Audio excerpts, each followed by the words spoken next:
मुख्यमंत्री योगी आदित्यनाथ ने कल नई दिल्ली में प्रधानमंत्री नरेंद्र मोदी की अध्यक्षता में नीति आयोग की 11वीं गवर्निंग काउंसिल की बैठक में भाग लिया। मुख्यमंत्री ने प्रदेश के लिए 2 नए एम्स, प्रदेश के अनुदानित 4,512 स्कूलों को समग्र शिक्षा योजना में शामिल करने की मांग की। साथ ही आयुष्मान योजना में प्रीमियम राशि बढ़ाने का भी प्रस्ताव किया।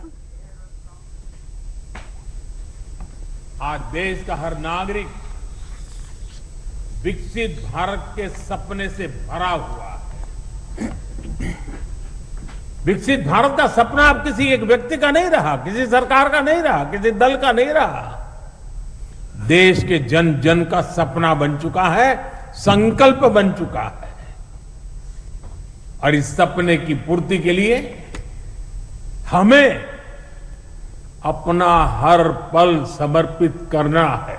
विकसित भारत का विजन पीएम मोदी की अगुवाई में आज पूरे देश का संकल्प और मिशन बन चुका है। उस संकल्प को सिद्धि तक ले जाने में लगी मोदी सरकार ने अपने 12 साल के कार्यकाल को पूरा कर लिया है और 12 साल की इस विकास यात्रा के अहम पड़ाव को पार करने के बाद अब मोदी सरकार ने विकसित भारत 2047 के संकल्प को धरातल पर उतारने के लिए काम तेज कर दिया है। इसी कड़ी में गुरुवार को दिल्ली में पीएम मोदी की अगुवाई में नीति आयोग की 11वीं गवर्निंग काउंसिल बैठक हुई, जिसमें सभी राज्यों और केंद्र शासित प्रदेशों के मुख्यमंत्री, उपराज्यपाल, केंद्रीय मंत्री और नीति आयोग के अधिकारियों की मौजूदगी में विकसित भारत 2047 के लिए समावेशी मानव विकास विषय पर चर्चा हुई।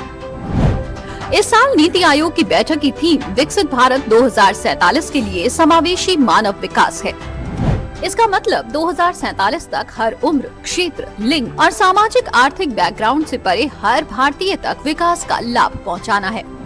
बैठक में मानव विकास, रोजगार, कौशल विकास, स्वास्थ्य, पोषण, समान अवसर और डिजिटल गवर्नेंस जैसे मुद्दों पर चर्चा हुई।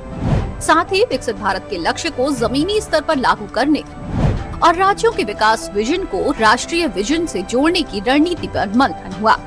साथ ही दिसंबर 2025 में आयोजित मुख्य सचिवों के राष्ट्रीय सम्मेलन में सिफारिशों पर भी विचार किया गया। पीएम मोदी ने सोशल मीडिया प्लेटफॉर्म एक्स पर पोस्ट में लिखा है कि सभी मिलकर भारत की विकास यात्रा को तेज करने के लिए काम कर रहे हैं। केंद्र और राज्य मिलकर सहकारी संघवाद की भावना से देश के विकास को आगे बढ़ा रहे हैं। पीएम मोदी ने इस बैठक को लेकर ये संदेश दिया कि विकसित भारत के लक्ष्य को पूरा करने में सभी का साथ और सहयोग बहुत जरूरी है। दिल्ली में हुई ये बैठक इसलिए भी ऐतिहासिक है क्योंकि केंद्र में एनडीए सरकार के 12 साल पूरे होने के मौके पर विकसित भारत का संकल्प चर्चा के केंद्र में है। देश भर में सम्मेलनों का दौर चल रहा है, जिसके ठीक साथ इस विजनरी बैठक को जोड़ा गया है।